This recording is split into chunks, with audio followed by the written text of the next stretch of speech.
As a game developer, one of the most important things to do is play other people's games, to get a sense of what everyone else is up to, and to find inspiration and ideas for your own projects.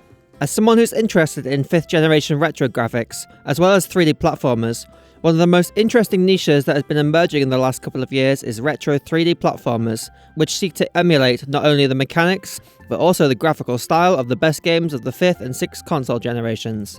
So whether you're a developer working on a retro 3D platformer yourself, or just a gamer looking for more high quality 3D platformers that you might not know about, here are the best retro style 3D platformers that you need to play. First up is Toree 3D and its sequel Toree 2, a pair of bite-sized games each consisting of 10 linear levels, which play similarly to the linear Rift levels in a hat in time. Your moveset in these games is very simple, consisting of nothing more than a double jump and a sprint. While your moves are restricted, this is made up for in the level design, with elements such as conveyor belts and dash pads introducing a sense of speed and flow into the platforming. You're also given a letter grade at the end of each level depending on how fast you complete it, encouraging you to play like a speedrunner and experience a feeling of mastery as you speed across the level. While the level design in the first game is good, the second game really begins to take advantage of these elements and plays much better as a result. Aesthetically, while these games are not the most accurate recreation of 5th generation graphics, the hand-drawn textures and low poly count does enough to evoke the games of the era while keeping its own identity. There's a nice variety of level styles, jumping from volcanoes and beaches all the way to cyberpunk cities and abstract vaporwave dimensions. Despite the colourful and upbeat presentation, there is an unsettling horror undertone to these games, which is not surprising as this game was originally made for the PS1 Horror Demo Disc collection. As I mentioned before, these games are both short. They won't take more than an hour each to complete, but as they're both priced under $1, this is a fair price for a pair of solid platformers. The developer, Ciatro, is currently working on a sequel, Toree Saturn, which looks like it will further improve on the addicting speed-based gameplay loop of the first two games by introducing some new moves, such as a Sonic-style homing attack. Toree Saturn is due to be released in 2024, so there isn't long until we find out if this will be the best Toree game yet. Next up, we have Lunistice. Similar to the Toree games, Lunistice focuses on linear level-based design, with an emphasis on fast and flow-based platforming.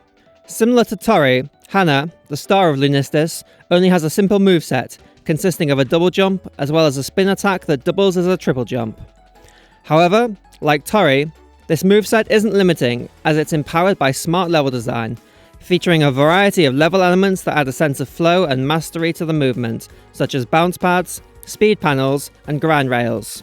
In addition to the main path, each level contains additional collectibles hidden down side paths that are each harder than the main path, offering completionists a greater level of challenge. In addition to these, every level also has a hidden collectible, which are required if you want to unlock the final level and see the game's true ending. At the end of each level, you'll receive a letter grade depending on how many cranes, this game's minor collectible, you've collected, as well as how many times you died, encouraging you to replay every level to get an S rank in all of them. Once you finish the game, you also unlock 2 additional characters that each have their own moveset, adding some replayability to the game. The first, Toree from the aforementioned Toree series, moves much faster, but has no attack move and dies in one hit. The second, Tuki, has an additional jump, meaning that along with the attack, they can jump for a total of 4 times before needing to land again. Graphically, this game looks great, with a cohesive aesthetic that is reminiscent of the PS1 and Sega Saturn. There's a nice variety of level styles here, from cities and theme parks to autumnal forests and food-themed worlds. There's also a couple of nice graphical options here, with the option to enable a pixelation and CRT filter for that authentic 5th generation feel. While I greatly enjoyed my time with this game, I did have some minor gripes with it. Firstly, Hannah often maintains her momentum when landing, making precise platforming tricky and requiring you to pull back on the analog stick when landing to prevent falling. I also wish that it was clear in some instances which path is the main path and which the side path, as I would often start down the main path before realising I needed to double back to get a missing collectible. Despite this game is well worth your time, and clocking in at around 2 hours for a casual playthrough, this is a game that you can blow through in an afternoon, which is exactly what I did. That being said, between the letter grades, hidden collectibles, and additional characters, 100% playthrough will take considerably more time, making this game well worth its price at under $5. We've looked at a couple of linear games, so now it's time for a change of pace to look at some more open world games. First up, we have Pseudoregalia. Unlike all of the other games on this list, Pseudoregalia is a Metroidvania, with all the trappings of the genre. This game takes place in a single interconnected world, which slowly opens up as you collect power-ups. Despite this though, this game definitely deserves its place on this list as a 3D platformer, as while this game does feature some basic combat, it's in the platforming where this game really shines. Initially, your moveset is very basic, consisting of little more than a single jump, but as you collect power-ups, this rapidly expands. From a slide into a long jump, a dive into a high jump, wall running and mid-air kicks, this game slowly expands from simple platforming into a demanding and challenging gauntlet that demands and requires you to chain these moves together and master its most advanced tech, in a way that's most reminiscent for me of the tech in Mario Odyssey, but which is also heavily inspired by the platforming challenges offered by its 2D Metroidvania siblings, such as Hollow Knight and Ori. Graphically, this game looks great, with a clear N64-inspired aesthetic. The character design is a particular strong point, with the modelling and texture work being very reminiscent of Ocarina of Time. One feature that I particularly like is that the character animations run at a reduced frame rate, with each character animation frame lasting for a handful of game frames, making the character animations have that wonderful classic hand-animated feel. However, you're also able to turn this off in the settings if you'd rather have smooth animation. While I greatly enjoyed the 7 hours I had with this game, I do have a couple of minor complaints. Firstly, as I mentioned before, the combat, while present, is not particularly advanced and doesn't feel terribly satisfying.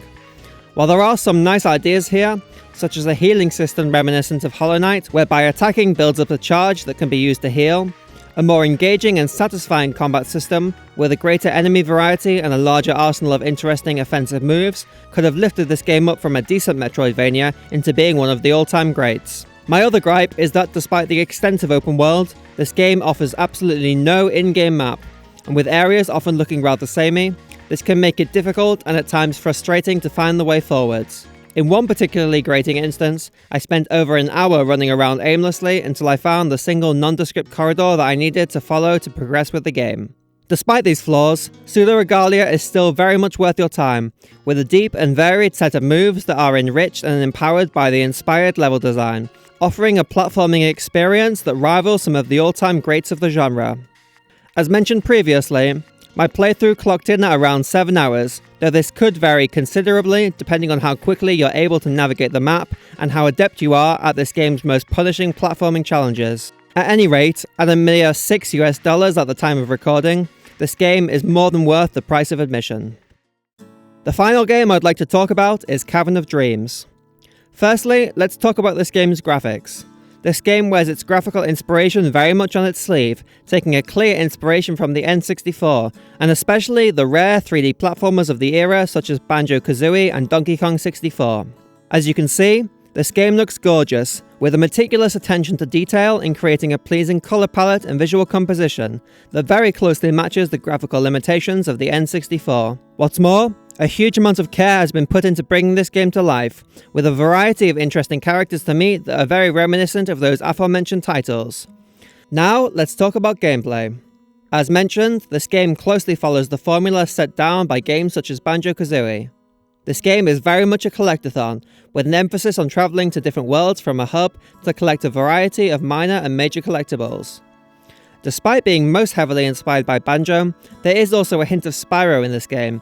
After all, you play as a dragon who can glide about and is on a mission to collect eggs. The platforming here starts out very basic and never gets too complex. After all, those rare N64 games were also fairly easy.